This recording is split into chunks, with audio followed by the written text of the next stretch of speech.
जय जगन्नाथ आज्ञा नमस्कार।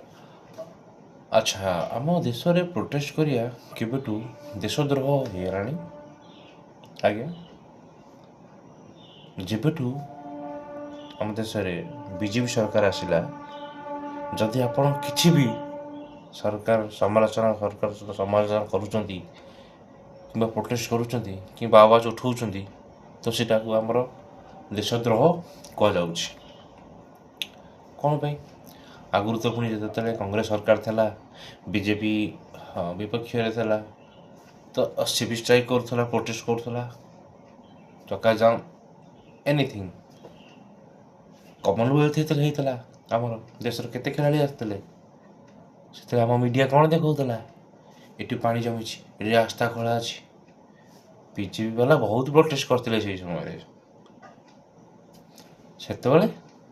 यहाँ कौन देशद्रोह कह जाता ये प्रोटेस्ट कह ना मीडिया से समय लोकों कथा शुणुला विपक्षर कथा शुणुला कि बर्तमान कौन है बीजेपी गवर्नमेंट को चली आसी कांग्रेस विपक्ष को पड़े तो से भी साधारण लोकों कथा को नहीं प्रोटेस्ट करुच्ची आबे कौन है ना मीडिया रे प्रोटेस्ट कले देशद्रोही आप सरकार तो देशद्रोही कह से अलग कथा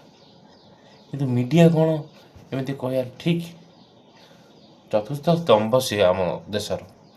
सी जदि भाव में साधारण लोकों कथा उठेबनी तेरे कौन हम आपार करें आपण कथा कि कह आप कहे से चतुस्तंभ अच्छी जी कि आम देशर जी विपक्ष सपोर्ट करा दरकार कथा उठा दरकार ताकू नेगेटिव रे ही मीडिया देखा जे सी हे नेगेटिव बीजेपी क्यों पॉजिटिव विपक्ष जो विपक्ष से बीजेपी क्यों पॉजिटिव देखला बीजेपी सरकार आसला भी पॉजिटिव देखला तेबे ये स्तर को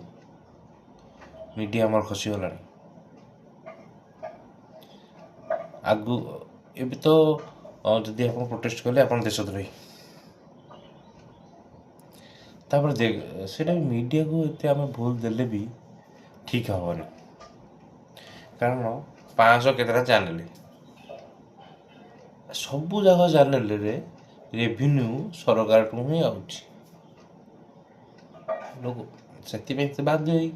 जदि सरकार समालोचना करेंगे कि मीडिया ट्रायल करेंगे स्कैम देखे